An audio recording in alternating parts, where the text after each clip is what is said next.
Stock market में किसी भी कंपनी के शेयर में इन्वेस्टमेंट करने के टाइम पर आप लोगों को उस स्टॉक मार्केट की कंपनी का वैल्यूएशन चेक करना होता है और ये पता लगाना होता है कि उस पर्टिकुलर कंपनी के शेयर्स अंडर वैल्यूड हैं कि ओवर वैल्यूड हैं। साथ ही साथ जब आप स्टॉक मार्केट में इन्वेस्टमेंट करते हैं तब आपको ये भी पता होना चाहिए कि करंट लेवल पर जो स्टॉक मार्केट की परफॉर्मेंस है, करंट लेवल पर जो स्टॉक मार्केट परफॉर्म कर रहा है वो अंडर वैल्यूड है कि ओवर वैल्यूड है। क्योंकि स्टॉक मार्केट जब अंडर वैल्यूड पोजीशन में होगा और आप लोग इन्वेस्टमेंट करेंगे तो आपको प्रॉफिट होने के चांसेस ज्यादा होते हैं और ऐसे कंडीशंस में आपके इन्वेस्टमेंट के पोर्टफोलियो में आपको अट्रैक्टिव रिटर्न्स दिखाई देंगे। लेकिन सेकंड चीज, अगर मार्केट ओवर वैल्यूड होता है और आप लोग इन्वेस्टमेंट कर देते हैं तो आपको आपके इन्वेस्टमेंट के पोर्टफोलियो में हैवी करेक्शंस देखने को मिल सकते हैं और इन हैवी करेक्शंस की वजह से आपके इन्वेस्टमेंट के पोर्टफोलियो में आपको लॉसेस होंगे। लेकिन इन्वेस्टमेंट करने के टाइम पर यह कैसे पता लगाया जाएगा कि मार्केट अंडर वैल्यूड है कि ओवर वैल्यूड है? थोड़ा सा डिफिकल्ट लगता है ना, लेकिन ये काफी ज्यादा आसान है क्योंकि ऐसा कर सकते हैं आप लोग वॉरेन बफेट इंडिकेटर का इस्तेमाल करके। अब शायद आपके दिमाग में आ रहा होगा कि आप लोगों ने वॉरेन बफेट के बारे में तो सुना है, लेकिन ये वॉरेन बफेट इंडिकेटर क्या है?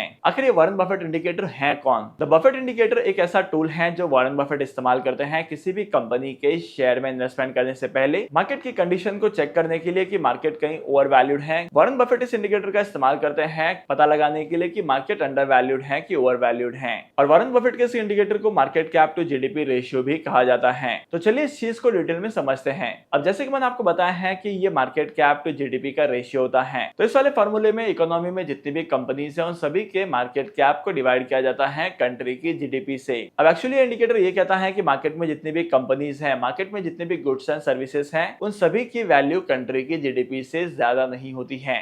मतलब कि जितनी कंट्री की जीडीपी होती है उतनी ही मार्केट में उतने के ही गुड्स एंड सर्विसेज अवेलेबल होते हैं। तो इस मार्केट कैप को कंट्री की जीडीपी से डिवाइड किया जाता है और अगर इसका रेशियो 1 से कम निकल कर आता है तो मार्केट अंडर वैल्यूड है। लेकिन अगर ये रेशियो 1 से ज्यादा का निकल कर आता है तब यहाँ पर स्ट्रेट अवे आपको समझना है कि मार्केट में ओवर वैल्यूएशन चल रही है और मार्केट की पोजीशन ओवर वैल्यूड है। लेकिन अगर आप लोग इंडिया में देखेंगे तो इंडिया में स्टॉक मार्केट के अलावा और भी बहुत सारे इन्वेस्टमेंट ऑप्शन है और भी बहुत सारे तरीके हैं, टेक्निक्स हैं, जिसकी वजह से यहाँ पर मार्केट पे इंपैक्ट पड़ता है। तो एज एन इंडियन इन्वेस्टर अगर आप लोग स्टॉक मार्केट में वॉरेन बफेट इंडिकेटर को अप्लाई करते हैं तो आपका जो रेशियो है वो 0.75 का होना चाहिए। मतलब कि वॉरेन बफेट इंडिकेटर की वैल्यूएशन अगर 75% से ज्यादा की निकल कर आती है, मतलब कि 0.75 से ज्यादा की निकल कर आती है, तो आपको ये अज्यूम करना है कि मार्केट ओवर वैल्यूड है। लेकिन अगर इसकी वैल्यू 0.75 से कम निकल कर आती है तो आपको ये स्ट्रेट अवे समझना है कि मार्केट जो है वो अंडर वैल्यूड है।